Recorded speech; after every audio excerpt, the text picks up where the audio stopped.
नमस्कार व्यूअर्स, मैं हूं अमीश देवगन और आज हमारे बीच एक ऐसी शख्सियत है जो एक्टिंग के मैदान में उतरे तो उन्होंने वहां झंडे गाड़ दिए, सिंगिंग में हाथ आजमाया तो वहां भी खूब तारीफ बटोरी।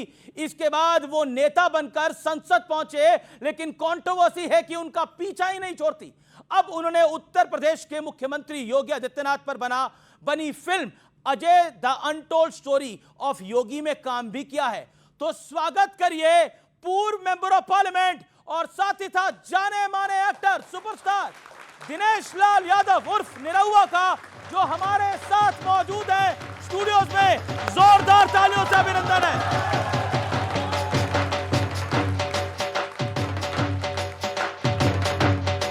स्वागत है। तो आप आए हैं तो ढोल बज रहे हैं।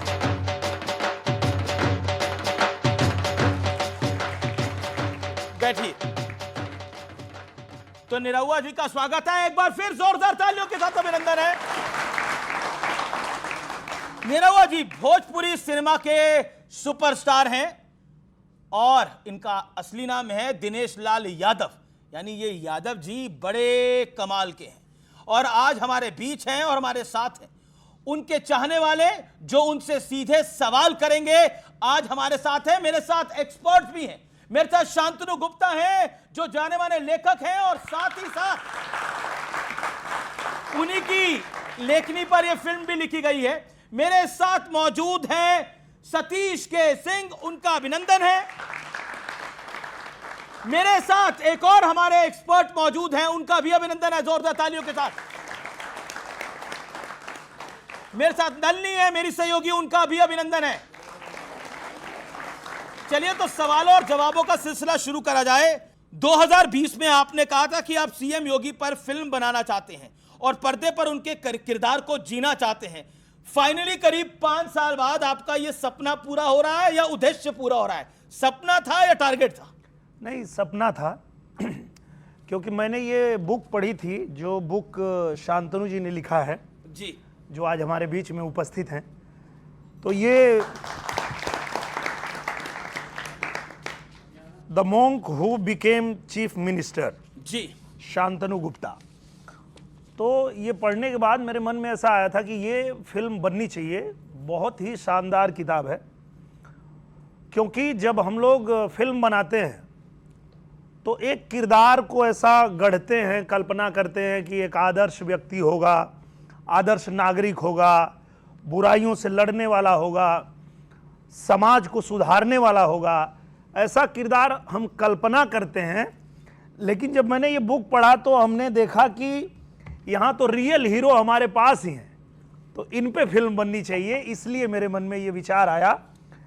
और संयोग देखिए कि हमारे शांतनु गुप्ता जी जब अमेरिका गए इस बुक के लिए, तो वहाँ इनको हमारे अजय जी मिले जो इस फिल्म के निर्माता हैं, और उन्होंने इच्छा जताई कि अगर आपकी अनुमति हो तो मैंने ये किताब पढ़ी है, मैं इस पर फिल्म बनाना चाहता हूँ।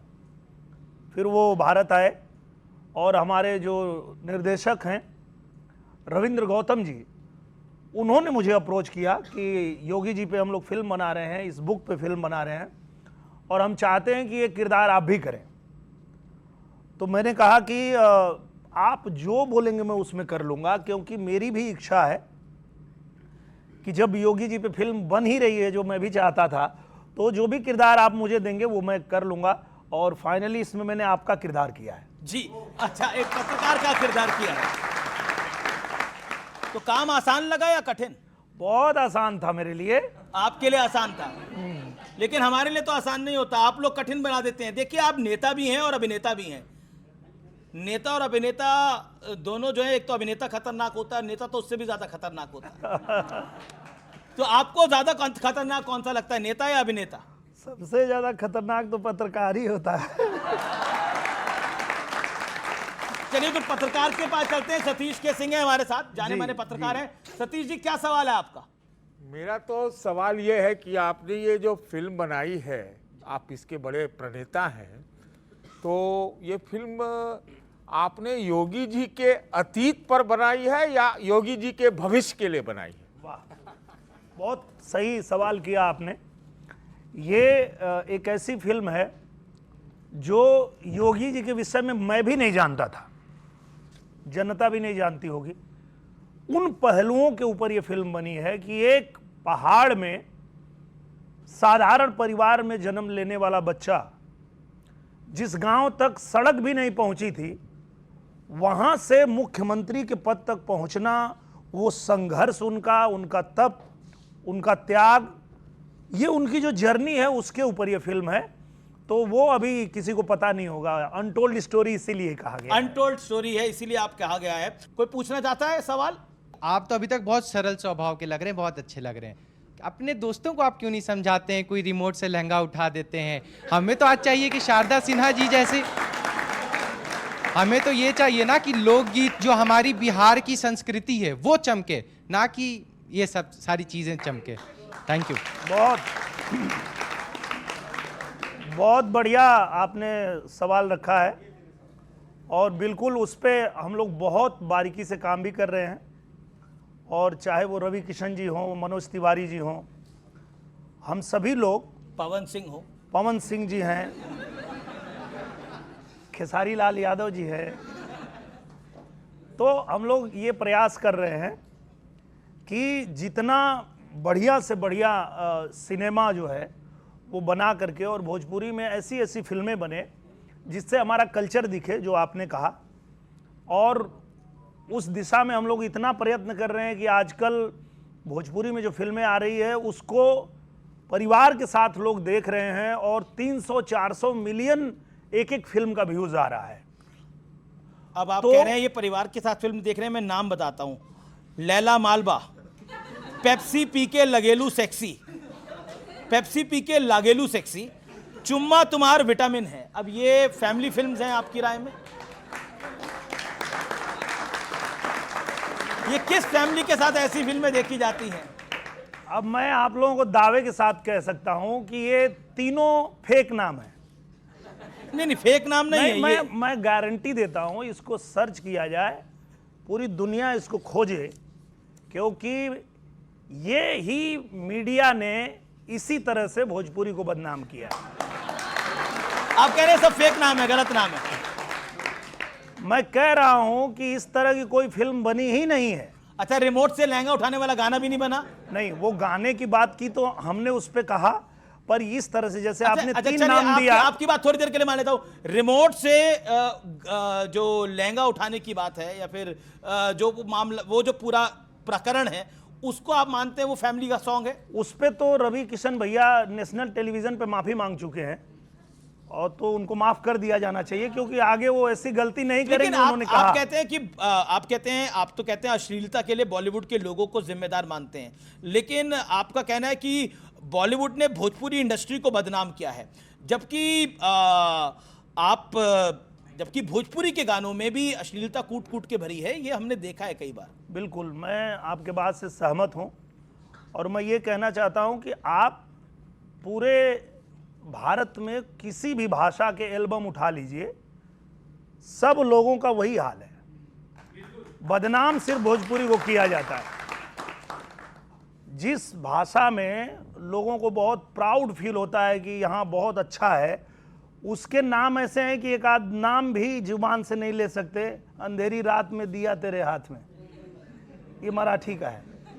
गलत है, ये मराठी का है जी। पर एक हमारे गांव में कहावत है। क्या कहावत है? गरीब की लुगाई सबकर भौजाई। तो ये जो अटैक करने की बात आती है ना, वो सिर्फ भोजपुरी पे आती है, जबकि हर जगह के एल्बम का वही हाल है। पर समय के साथ थोड़ा ज्यादा हो जाता है। नहीं, मैं वही कह रहा हूं, समय के साथ सब लोग बदलाव लाते हैं, सुधार लाते हैं, और हम लोग भी उस पर पूरी तरह से काम कर रहे हैं। और कोशिश हमारी यही है कि हम अच्छी अच्छी फिल्म बनाएं। जैसे अभी फसल फिल्म आई, उसमें मरून कलर सरिया गाना था, पूरे दुनिया में उसने ट्रेंड किया जी। अच्छा गाना, पारिवारिक गाना, एक किसान की कहानी। उसके बाद अभी एक फिल्म आई है, मैं मायके चली जाऊंगी। उसके अलावा निरहुआ हिंदुस्तानी, निरहुआ रिक्शा वाला, ये राजा तो निरहुआ बाबू। हिंदुस्तानी, ये तो निरहुआ हिंदुस्तानी आप इसलिए बनाई आपने क्योंकि आप करिश्मा कपूर के बड़े फैन हैं। मैंने जो रिसर्च करी उसमें पता लगा करिश्मा कपूर के आप इतने बड़े फैन हैं कि आपके पूरे कमरे में करिश्मा कपूर के पोस्टर्स होते थे। जी, सही बात है। ये मैं और उसी उसी फैंडम को लेकर आप चले और आपने इतनी बड़ी फिल्म बना दी कि उसकी पार्ट 2 भी लानी पड़ रही है। उसकी 4 पार्ट आ गए। 4 पार्ट आ गई, अब कितनी और आएंगी? अब जब तक जनता पसंद करती रहेगी तब तक आती रहेगी। अब तो करिश्मा कपूर ने भी फिल्मों में एक्टिंग ज्यादातर छोड़ दी है। जी, अब तो वो भी उम्र हो गई है उनकी, वो भी मतलब इतनी उम्र नहीं, 50-52 की हो गई हैं। कोई बात नहीं, तो अब तो आम्रपाली आ गई हैं। आम्रपाली जी सारी फिल्मों में है, 35 फिल्में उनके साथ बनी। बिल्कुल बिल्कुल, मेरे पास पूरी लिस्ट है। मैं अमरपाली जी के सवाल पे आऊंगा, बड़ा महत्वपूर्ण सवाल है वो आपसे। लेकिन 3500 रुपए में आपने नौकरी करी करीब 20 साल पहले कलकत्ता में। उसके बाद क्या मन में समाया कि आप फिल्मों में आ गए? नहीं, मैं नहीं, मेरे पिताजी नौकरी करते थे वहाँ जी। कलकत्ता में। हम लोग तो वहाँ उनके साथ रह के पढ़ाई करते थे। जी। और उसके बाद जब हम लोग गांव आ गए पिताजी के रिटायर होने के तो बाद, आपके फादर जॉब करते थे? वो जॉब करते थे। तो आपको फिल्मों की कैसे सूझी? हम लोग पहले गायकी करते थे, चूंकि घर में मेरे गायकी का ही माहौल था। मेरे पिताजी गायक थे, मेरे भैया गायक हैं, तो गायकी हम लोग करते थे। और उसी समय एक फिल्म आई ससुरा बड़ा पैसा वाला, जिसमें मनोज तिवारी भैया हीरो थे। और वो फिल्म इतनी चली, इतनी ज़्यादा सफल रही कि निर्माताओं ने फिर गायकों को लेकर फिल्म बनाना शुरू किया। और फिर हम लोगों के लिए भी ये रास्ता खुल गया। एक सवाल, क्योंकि आपने अमरपाली दुबे की बात करी, तो इसको लेकर बड़ी सारी बातें होती हैं, बड़ी सारी अफवाहें उड़ती हैं। क्या कहना चाहते हैं आप?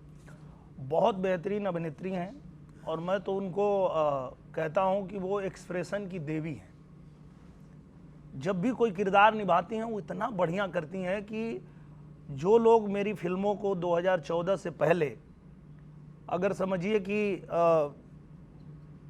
10 करोड़ देख रहे हैं, तो उनके आने के बाद 20 करोड़ लोग देखने पर लगे। जिस तरह की अफवाहें उड़ती हैं, क्या उसका फैमिली लाइफ पे भी इम्पैक्ट पड़ता है? नहीं पड़ता है। उसका कारण ये है कि सबको पता है, चूंकि घरेलू फैमिली रिलेशन हमारे हैं, उनके घर हमारे घर के लोग भी आते जाते हैं, उनके घर के लोग हमारे घर भी आते जाते हैं। तो सबको पता है कि ये चूंकि 30-35 फिल्में साथ में किया है, जी। तो वो लोगों को भ्रम हो जाता है, तो कोई दिक्कत नहीं है। चलिए, एक सरप्राइज है आप लोगों के लिए। शांतनु गुप्ता, आपके लिए भी एक सरप्राइज है। हमारे साथ परेश रावल जुड़ रहे हैं। अरे वाह, परेश रावल जुड़ रहे हैं। परेश रावल जी, आपका अभिनंदन है। नमस्कार। नमस्कार। परेश जी, आपको मेरी आवाज मिल रही है? आ रही है, बड़ी देर के बाद आ रही है, लेकिन आ रही है। नहीं, ये देखिए, निरहुआ जी ने लेट कर दिया। अरे हम नहीं सर, इन्होंने नहीं, लेट नहीं, करा है। नहीं नहीं, मैं और कतई नहीं, मुझे मैं डांट नीरू जी पड़वाएंगे मैं आपकी बात पहले मानूंगा। जी जी जी, चलिए, इन्होंने लेट करा है और शांतनु जी ने जल्दी करने की बात कही थी। अब आप बताइए, आप लोग आपस में सेटल कर लीजिएगा क्या मामला है। लेकिन परेश रावल जी, आपका अभिनंदन है। हमारे इस कार्यक्रम में ये बड़ी सरप्राइज एंट्री है आपकी। और इस समय आपको टीवी पर जो व्यूअर हमारे देख रहे हैं, डिजिटल पर जो व्यूअर देख रहे हैं, उसके अलावा हमारी ऑडियंस भी है जो तालियां बजाकर आपका स्वागत करना चाहती है यहां पर।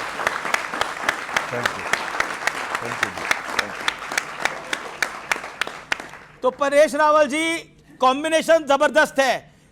निरहुआ साहब भी नेता अभिनेता, आप भी पूर्व नेता, पूर्व सांसद और अभिनेता। तो मामला ठीक से निपट गया या निरहुआ ने ज्यादा दिक्कत करी? नहीं नहीं, निरुआ जी ऐसे इंसान कतई नहीं है किसी के काम में रोड़ा डाले या दिक्कत पैदा करे। Is a very nice human being. मैं थोड़ा बहुत मिला हूं उनसे और मेरी इंप्रेशन बहुत अच्छी है। I really respect him. जी, लेकिन आपको नेता वाला कैरेक्टर ज्यादा अच्छा लगता है या जो अब अभिनेता है उसी का रोल ज्यादा अच्छा लगता है? भैया, नेता हो या अभिनेता, जब तक जनता का साथ तो रहना ही चाहिए। जनता का साथ है तब तक सब कुछ सुनहरा है। तो योगी जी के बारे में आप क्या फील करते हैं? इतनी बड़ी फिल्म कर दी है आपने, आप तो उनके गुरु बने हैं इस फिल्म के अंदर। इस फिल्म के अंदर मैं कह रहा हूं, क्या कहना चाहते हैं आप? हाँ, योगी जी के बारे में मैं इतना ही फील करता हूं कि जो सब लोग कहते हैं, हर स्टेट की जनता है कहती है हमें योगी जी जैसा सीएम चाहिए, और इतनी संघर्षमय जिनकी कहानी हो, जो बिल्कुल गरीब परिवार से उठ के आए हो और एक स्टेट के नेता बने हो, और भी ऐसा स्टेट जो बड़ा भी है और लॉलेस भी था, और अब धीरे धीरे बिल्कुल पटरी पे आ रहा है।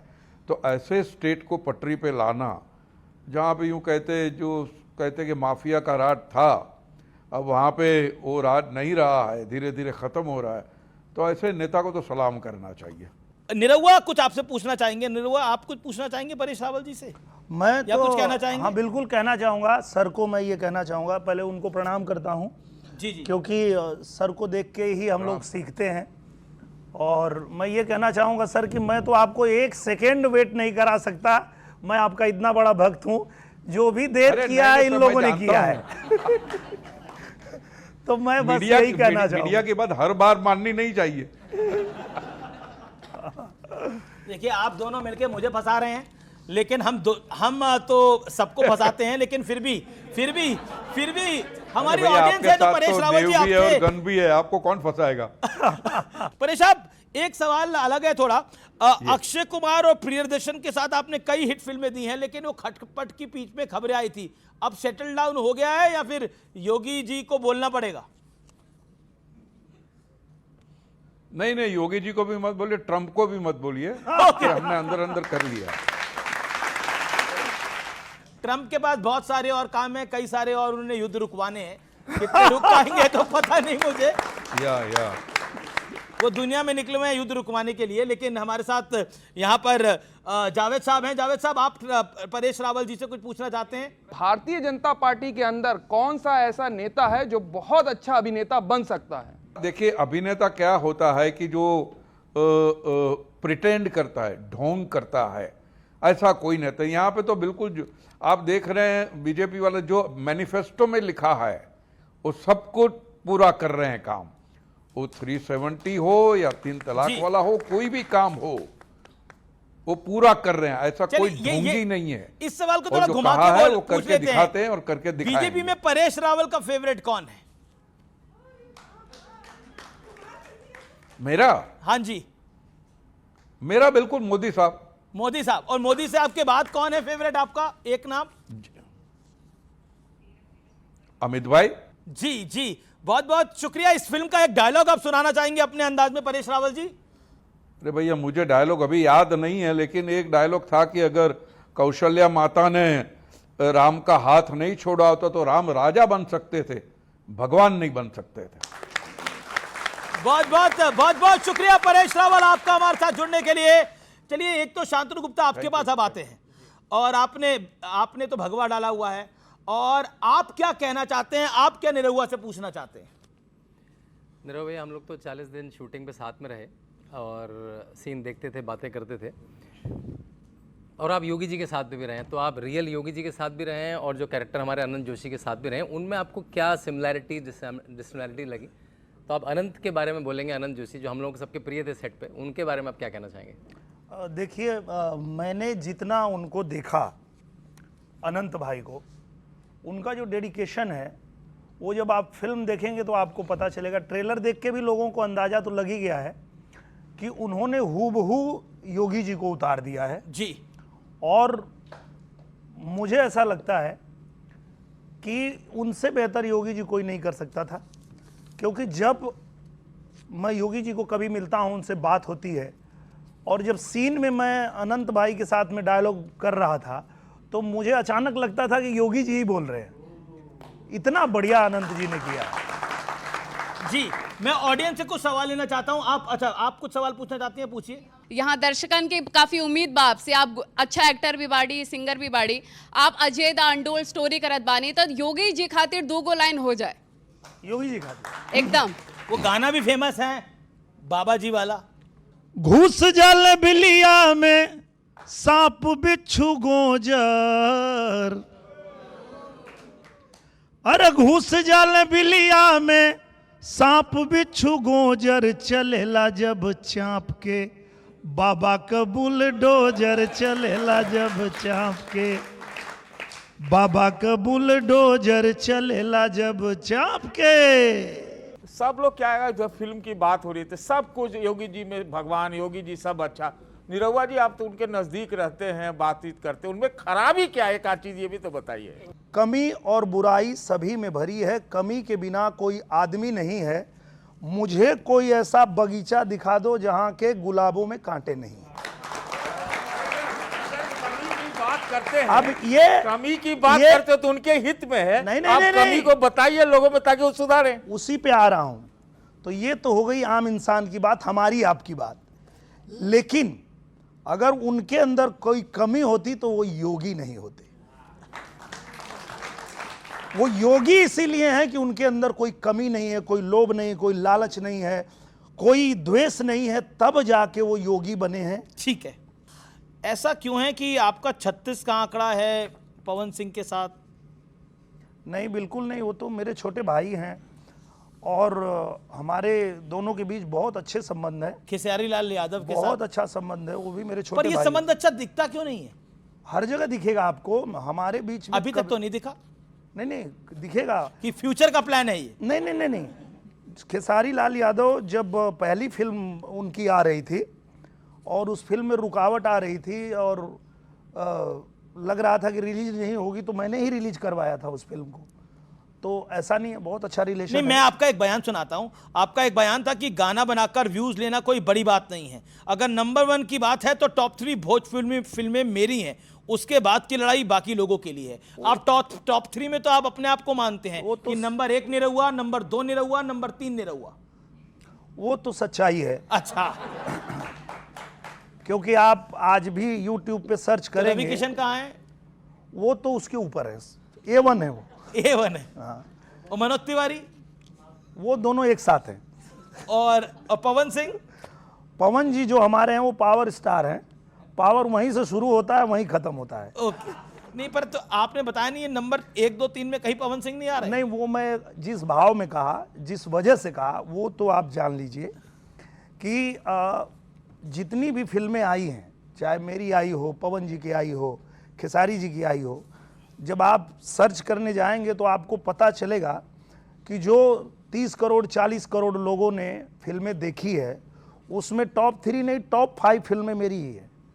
अच्छा, तो मैंने उस तो हिसाब से, मतलब 5 में आप कह रहे हैं कि पवन सिंह का चौथे और 5वें पे भी स्थान नहीं है? नहीं, अगर आप फिल्म देखने जाएंगे, मैं ये नहीं कह रहा हूं, मैं तो पवन सिंह का खुद ही फैन हूं, मैं उनका जूनियर हूं।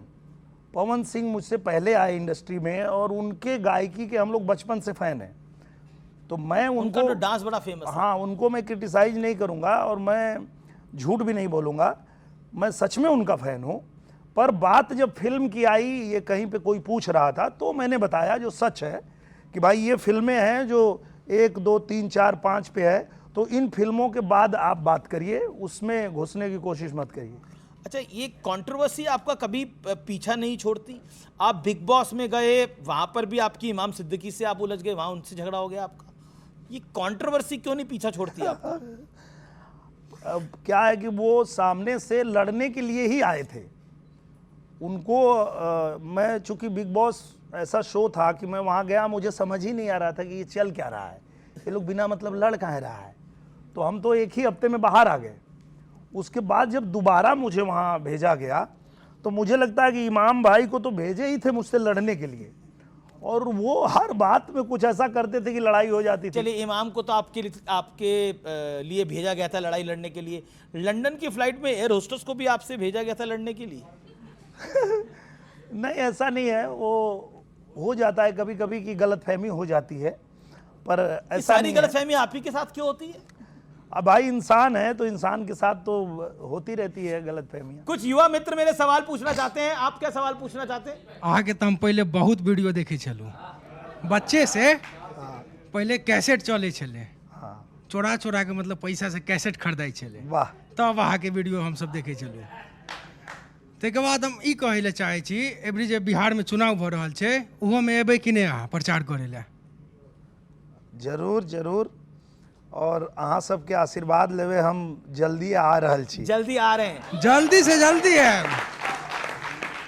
कोई और सवाल? ओके, अभी बात हो रही थी कि मतलब भोजपुरी में जो गाने बन रहे हैं लहंगा उठा देंगे रिमोट से, ये भोजपुरी को बदनाम करने के लिए मतलब ये बोल रहे हैं। पर आप एक बिहार के संस्कृति पे छठ पूजा का गीत गा दीजिए, छठ का त्यौहार आ रहा है, जिससे माहौल बन जाए। हाँ, बहुत बढ़िया। और ये देखिए भाई ने एकदम सही कहा।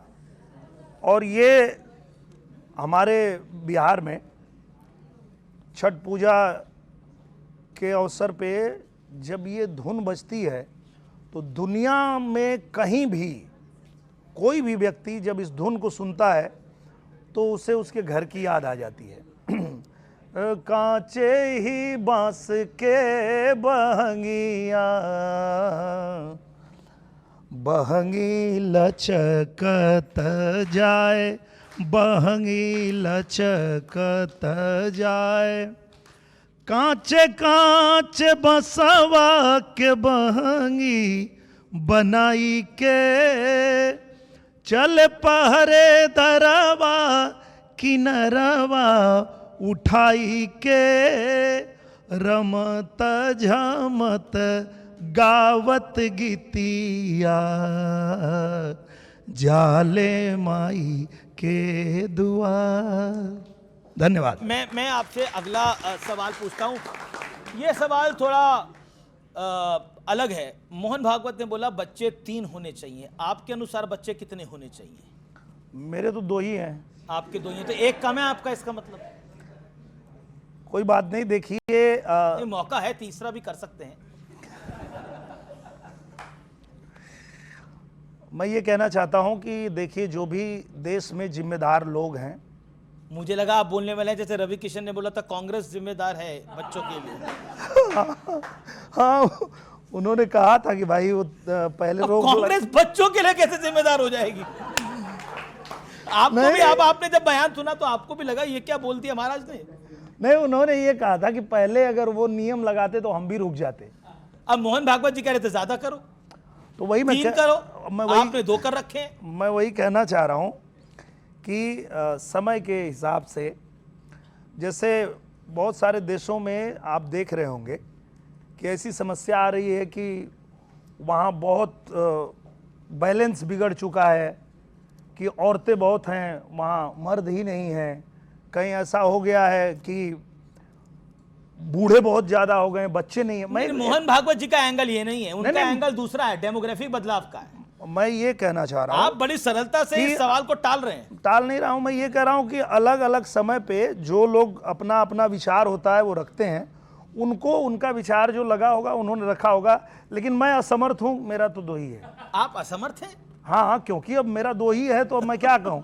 ठीक है जी, कुछ इस पर आप कुछ पूछना चाहते हैं जवाद साहब? 2 चीज़ें, क्योंकि आप भी बहुत अच्छे जो हैं अभिनेता हैं, एंटरटेनर हैं। लाइफ की एक जर्नी होती है लोगों की, जो अपनी एक पास्ट भी और फ्यूचर को लेकर के और प्रेजेंट को लेकर के लोग देखते हैं। आप जब राजनीति के अंदर गए तो राजनीति ने आपको क्या सिखाया अभी तक? अच्छा सवाल है। बहुत बढ़िया सवाल है। राजनीति ने मुझे ये सिखाया कि बेटा ये आसान काम नहीं है। कितना मुश्किल है? मुश्किल मतलब इतना है कि आप कुछ भी कर लो। अच्छा, झूठ ज्यादा बोलना पड़ता है ऐसा कहते हैं, पर मैं नहीं बोल रहा, ऐसा कहते हैं। नहीं, झूठ, राजनीति में झूठ बहुत बोलना पड़ता है। देखिए उसमें बहुत गहराई में हम लोग नहीं जाएंगे, पर इसलिए तो एक पत्रकार के हैसियत से थोड़ी सी बात बता देता हूं। क्या होता है कि लोगों की जायज नाजायज मांगे खत्म ही नहीं होती है तो मजबूरी में उसको झूठ बोलना पड़ता है नेता को। यस, मतलब आप कुछ भी कर लो, कुछ भी कर लो आप, मतलब आएंगे आपके पास और कहेंगे कि ऐसा है कि कोई ऐसा काम है जो होने लायक नहीं है, और चूंकि उन्होंने देखा है कि आप मुख्यमंत्री के साथ बैठते, बोले ला तनी मुख्यमंत्री के बोल दा क्या ही हो जा।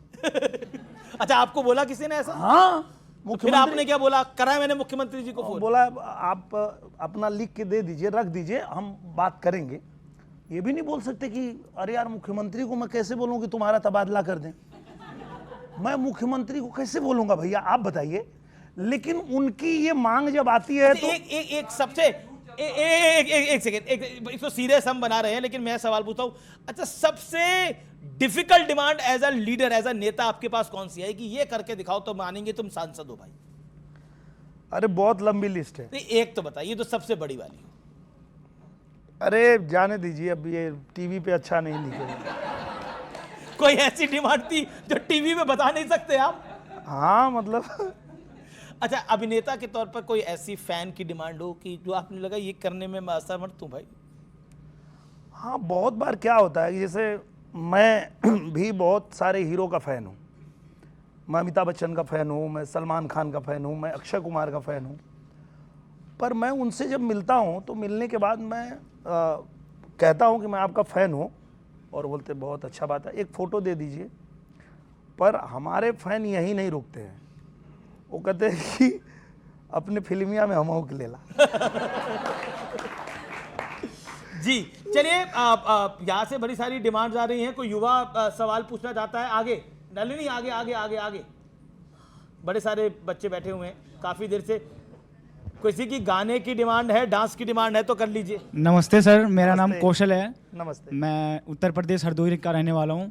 आपका नाम दिनेश लाल यादव है, ये आपका नाम निरहुआ कैसे पड़ा, उसका क्या मतलब है? जी, मैंने एक एल्बम गाया था, आप लोगों ने भी सुना होगा।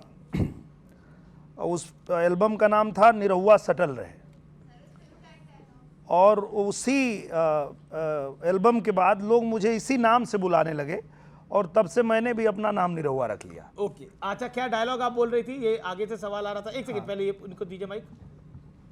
सर, निरहुआ सटल रहे आपकी फिल्म बहुत ही फेमस है, मतलब बहुत ज़्यादा ही फेमस बाटे, तो एक ही फिल्म के डायलॉग बोल दी था जनता खातिर। बिल्कुल बिल्कुल। आधी रात फुटपाथ पे मार के सूते पौआ, बेटा हमारे नाम निरहुआ। जी, अब ये कोई डांस की और गाने की डिमांड ना करते, बोलिए। नमस्ते सर, मेरा नाम साची यादव है और मैं बिहार की रहने वाली हूँ, और मैं आपसे एक आपका पॉपुलर सॉन्ग सुनना चाहती हूँ, जो निरहुआ रिक्शा वाले में जो काफ़ी फेमस हुआ था। जी जी तो जी, जी जी माइक। बहुत शानदार गाना था, और वो आज भी बहुत बजता है।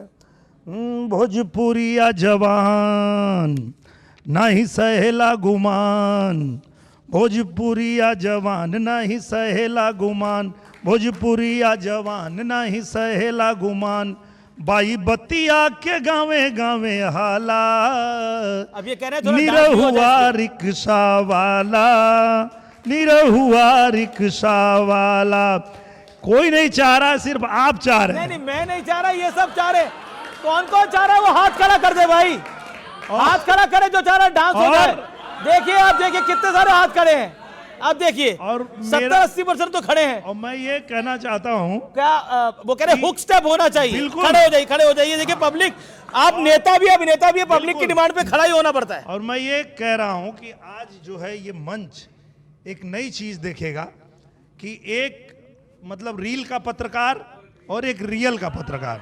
मैं तो कर नहीं पाऊंगा, मैं आपका साथ दूंगा तालियों के साथ, और दोनों लोग ही डांस करेंगे। हाँ, मैं साथ दे रहा हूँ, आपका साथ दे रहा हूँ मैं। भोजपुरिया जवान नहीं सहेला गुमान, बाई बतिया के गावे गावे हाला, निरहुआ रिक्शा वाला, निरहुआ रिक्शा वाला। अब आप देखिए, आपने साथ नहीं, मैंने तो पूरा आपका साथ दिया। अब अगला अगला अगला देखिए, अब आपकी फिल्म आ रही है अजय द अनटोल्ड स्टोरी। इसका गाना है बाबा बैठ गया। बाबा बैठ गया। अब ये हो जाए। बिल्कुल, बहुत अच्छा गाना है, और ये ऐसा गाना है इस फिल्म में कि आप लोग देखेंगे कि जब योगी जी पहली बार सांसद बनते हैं तो जनता का काम कराने के लिए डीएम ऑफिस के बाहर बैठ गए थे। देखो बाबा बैठ गया, और उन्होंने कहा जब तक सबकी समस्या का समाधान नहीं करोगे, यहां से खड़े नहीं होंगे। वहां पे ये गाना आता है, देखो रे हुड़दंग मचेगा, हाहाकारी शंख बजेगा, जो भी इसके आगे आया वो तो भैया नहीं बचेगा। ये भक्त है भोले का, ये सच ही बोलेगा, ये भक्त है भोले का, ये सच ही बोलेगा, पीछे नहीं हटा है जब जब अपनी जिद पे बैठ गया। देखो देखो देखो देखो देखो बाबा बैठ गया, योगी बाबा बैठ गया, देखो बाबा बैठ गया, योगी बाबा बैठ गया। बहुत शानदार, बहुत शानदार। लेकिन चलिए योगी बाबा तो बैठ गए, लेकिन ये राहुल गांधी बड़े खड़े हो रहे हैं, क्या कहना चाहते हैं? क्या राहुल गांधी के बारे में आपके क्या विचार हैं? वो कहते हैं वोट चोरी हो रही है, अभी प्रधानमंत्री की मां के लिए कांग्रेस ने एआई का एक वीडियो बनाया, क्या कहना चाहते हैं आप? मुझे लगता है कि थोड़ा एक इतना तो समझदारी होनी चाहिए विपक्ष को भी कि आप विरोध करिए, पर ऐसा विरोध मत करिए जो देखने में भी अच्छा ना लगे, सुनने में भी अच्छा ना लगे। ठीक है, विपक्ष का काम है विरोध करना ही चाहिए, पर थोड़ा सा एक मर्यादा का भी ध्यान रखना चाहिए, मैं तो यही कहूँगा। जी, राहुल गांधी के बारे में आपके विचार क्या हैं? अब वो जैसा आपने कहा कि खड़े हो रहे हैं, खड़े तो बहुत दिन से हो रहे हैं, पर खड़े हो नहीं पा रहे हैं। अच्छा, आपको लग रहा है अभी खड़े नहीं हो पा रहे। और अखिलेश यादव? मतलब वो भी उनके साथ ही हैं दोनों लोग, और साथ में उधर हमारे तेजस्वी भैया भी हैं। ये सब लोग मिल के कोशिश तो कर रहे हैं, लेकिन इनकी कोशिश कामयाब इसलिए नहीं हो पाती है क्योंकि ये लोग समझ ही नहीं पाते हैं कि आप विरोध किसका कर रहे हैं। जैसे विरोध करने का तरीका तो ये भी हो सकता है कि प्रधानमंत्री नरेंद्र मोदी जी कह रहे हैं कि 47 तक विकसित राष्ट्र बनाएंगे, तो आप तीनों मिलके बोलिए कि हम जोर लगाएंगे और थोड़ा जल्दी बना देंगे। ये भी हो सकता है तरीका, लेकिन नहीं, विकसित राष्ट्र बन ही नहीं सकता। सत्ता में तो आए, यहां वैक्सीन बन ही नहीं सकती, इंडिया कभी ऐसा मेक इन इंडिया हो ही नहीं सकता। ये सब बातें करके आप अपने देश का विरोध करने लगते हैं, ये क्या तरीका है? जी जी। लेकिन हाल ही में रामभद्राचार्य जी को आप भी जानते हैं, पूरा देश परिचित है। उन्होंने बोला कि उत्तर प्रदेश में मिनी पाकिस्तान, पश्चिमी उत्तर प्रदेश में मिनी पाकिस्तान बढ़ना है, और इस पर आप क्या कहना चाहते हैं? योगी आदित्यनाथ का 9 साल से 8 साल से राज है, प्रधानमंत्री मोदी 11 साल से सत्ता में है, फिर भी मिनी पाकिस्तान बन रहा है, तो दोष तो बीजेपी सरकार का हो गया फिर। अब इस विषय में मुझे जानकारी ज़्यादा नहीं है, लेकिन कोई ऐसी बात हुई होगी जिसके वजह से उन्होंने ये बयान दिया होगा, पर मैं ये देखूंगा तो समझ पाऊंगा, मुझे पता नहीं है इसके बारे में। वेस्टर्न यूपी के संदर्भ में उन्होंने ये बात को बोला, पर क्यों बोला ये मुझे जानकारी नहीं है। जी, इस पर आप बोलने से बचना चाहते हैं?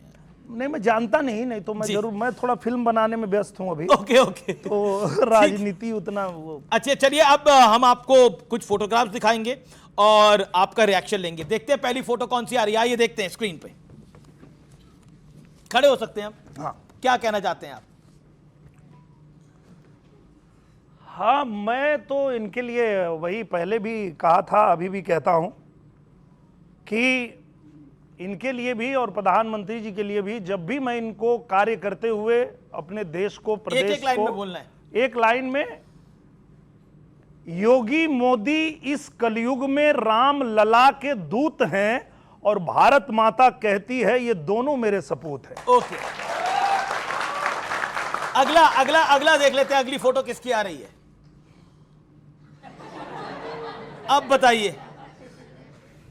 हाँ, ये त्रिदेव हैं, ये भोजपुरी के त्रिदेव हैं तीनों, मनोज तिवारी भैया, रवि किशन निरहुआ, और तीनों ही मिल करके प्रयास कर रहे हैं कि तीनों में से क्रिकेट कौन अच्छा खेलता है? मनोज भैया।